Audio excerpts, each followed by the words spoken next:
Good morning student. आज हम पढ़ेंगे थ्योरीज ऑफ माइग्रेशन, प्रवास के सिद्धांत। क्या पढ़ेंगे आज हम? प्रवास के सिद्धांत। ठीक है। और सबसे पहले प्रवास के सिद्धांत में हम क्या करेंगे? रेवनस्टीन का प्रवास सिद्धांत। किसका करेंगे? रेवंस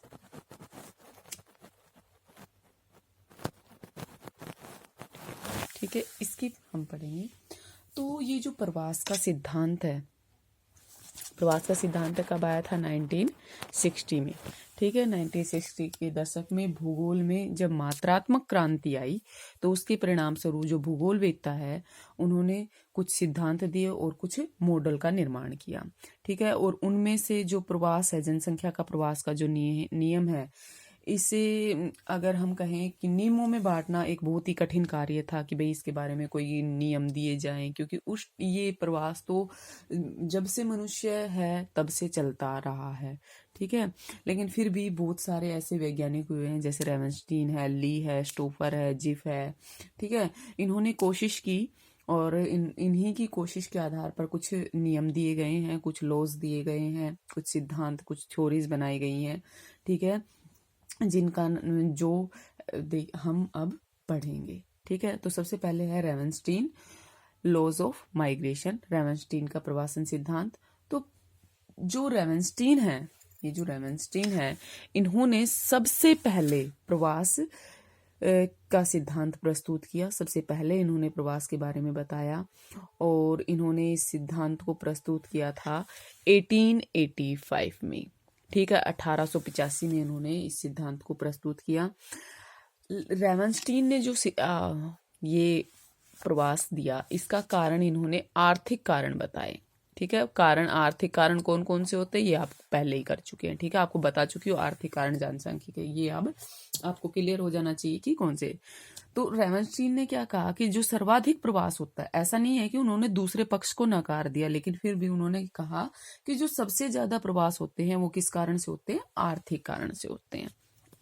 ठीक है, दूसरा इन्होंने क्या कहा कि जो आयु और लिंग है, जो एज और सेक्स है, ये क्या करते हैं? बहुत ज्यादा, मतलब बहुत बड़ी भूमिका निभाते हैं किसके उसमें? प्रवास के सिद्धांत में।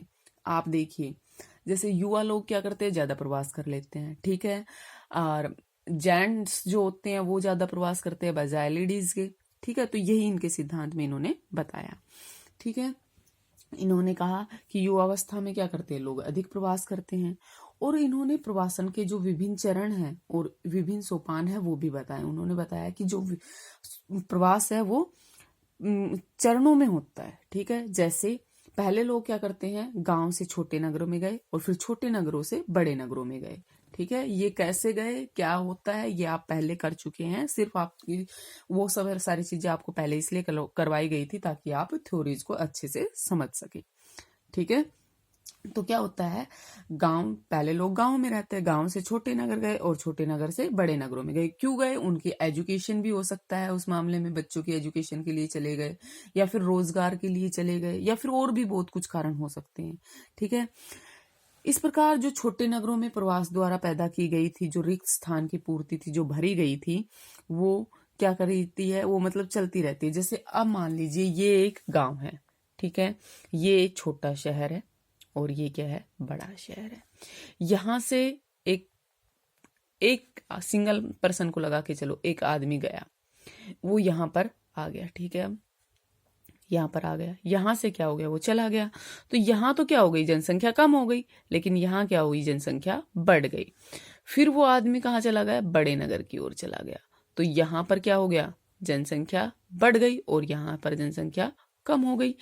फिर से यहाँ से कोई आया, ये फिर यहाँ आया, तो ऐसे ही क्या होता रहता है? ये रिक्त स्थान जो है वो भरते रहते हैं और रिक्त होते रहते हैं।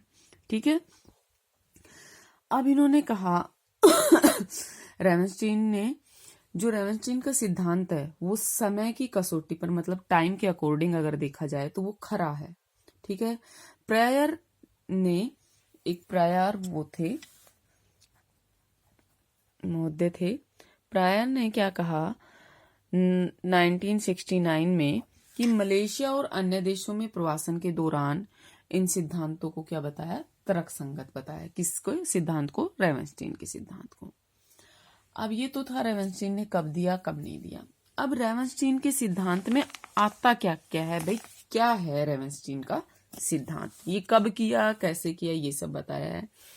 तो रेवनस्टीन के प्रवासन सिद्धांत में सबसे पहले विशेषताएं क्या है इसकी, इसने क्या कहा कि दूरी में वृद्धि के साथ साथ, जैसे जैसे दूरी बढ़ती जाती है उसके साथ साथ प्रवास में क्या होती जाती है, कमी आती जाती है।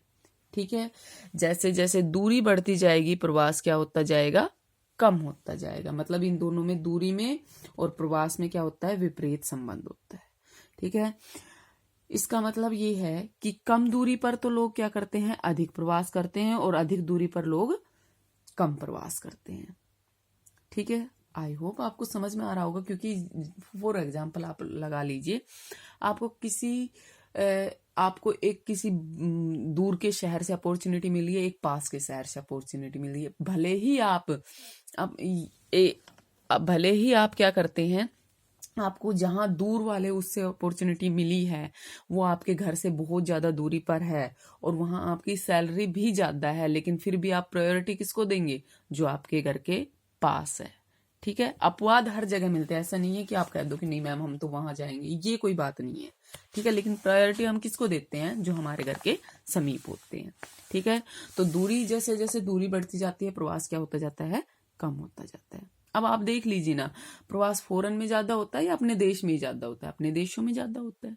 ठीक है, दूसरा क्या कहा इन्होंने कहा कि जो प्रवास होता है वो विभिन्न चरणों में होता है, वो स्टेप बाय स्टेप होता है। लोग पहले कहाँ जाते हैं, गांव से छोटे नगरों में जाते हैं और फिर छोटे नगरों से बड़े नगर की ओर प्रवास करते हैं। तीसरा इन्होंने क्या कहा कि जो प्रवास की एक जो धारा चलती है, ठीक है, वो एक प्रतिधारा को जन्म देती है। ठीक है, जो एक धारा है वो एक प्रतिधारा को जन्म देती है। और क्या कहा इन्होंने कहा कि नगर वासियों में जो गांव वासियों की अपेक्षा प्रवास की प्रवृत्ति क्या पाई जाती है, कम पाई जाती है। नगरों में कम पाई जाती है, गांव में ज्यादा पाई जाती है। गांव में प्रवास का एक मेन फैक्टर होता है कि शादी के बाद लड़कियों का अपने पति के घर पर जाकर रहना। ठीक है, ये भारत में सबसे मेन फैक्टर है। ठीक है, दूसरा क्या कहा इन्होंने आगे कि कम दूरी के संदर्भ में स्त्रियां पुरुषों की अपेक्षा क्या करती है, अधिक प्रवास करती है। जैसे आप देखते हैं डेली टीचर्स के लिए भी निकलती है, कंपनी वगैरह में भी निकलती है, वो क्या करती है, एक छोटी दूरी तक प्रवास करती है और फिर वापस शाम को अपने घर आ जाती है। लेकिन पुरुष क्या करते हैं, वो अगर एक कंपनी में जा रहे हैं तो वो हो सकता है वहां एक वीक के लिए जा रहे हों और एक वीक में जैसे संडे सैटरडे आते हों। ठीक है, तो पुरुषों की अपेक्षा अधिक प्रवास करती है छोटी दूरी का। ठीक है, नेक्स्ट इन्होंने क्या कहा कि प्रौद्योगिकी के स्तर और प्रवासन की मात्रा में कैसा संबंध पाया जाता है, धनात्मक सहसंबंध पाया जाता है। ठीक है, प्रौद्योगिकी का जैसे जैसे विकास होता है लोग अधिक संख्या में और अधिक दूरी तक क्या कर जाते हैं, प्रवास कर जाते हैं। ठीक है, जैसे जैसे टेक्नोलॉजी का स्तर बढ़ता है वैसे वैसे प्रवास भी बढ़ता है। ठीक है, ये किसने कहा, ये था रेवनस्टीन का सिद्धांत। आई होप आपको समझ में आया होगा, और प्लीज जो आपको काम दिया जाता है वो प्लीज ईमानदारी से करिए। अब आप ये सोचिए कि 200 बच्चों की जो क्लास है उसमें से सिर्फ एक बच्ची ने रिप्लाई किया है कि मैम मैंने ये क्वेश्चन किए हैं, तो इसका मतलब क्या किया जाए कि और बच्चे देखते नहीं है। ठीक है, तो प्लीज पढ़ाई को, वैसे भी आप घर बैठे हैं, बहुत लॉस हो रहा है आपका, फिर भी आप इन सब चीजों को भी, आपने कहा आप आधे घंटे से 10 मिनट पे आ जाइए, मैं 10 मिनट पे भी आ गई तब भी आप नहीं देखते, आपका तो वही हाल है। ठीक है, तो प्लीज अपने फ्यूचर को, और ये सारी चीजें जो आपको बताई जाती है इसमें से कुछ क्वेश्चन ऐसे होते हैं जो आपको, जब आप कोई भी कंपटीशन टेस्ट देते हैं तो वहां आपको लड्डू की तरह रखे मिल जाएंगे, अगर आपको याद है तो। ठीक है, जैसे कि प्रवास का सबसे पहले सिद्धांत किसने दिया था, कब दिया था, यही आ जाता है। कौन कौन से कारक इफेक्ट करते, कौन सा कारक इनमें से इफेक्ट नहीं करता, तो ये पूछ लेते हैं। तो इन सब को आप कर सकते हैं, लेकिन फिर भी पता नहीं क्यों आप नहीं करते हैं। तो प्लीज थोड़ा सा केयरफुल रहिए इस बारे में और अपनी पढ़ाई को सीरियसली लीजिए। ठीक है, थैंक यू।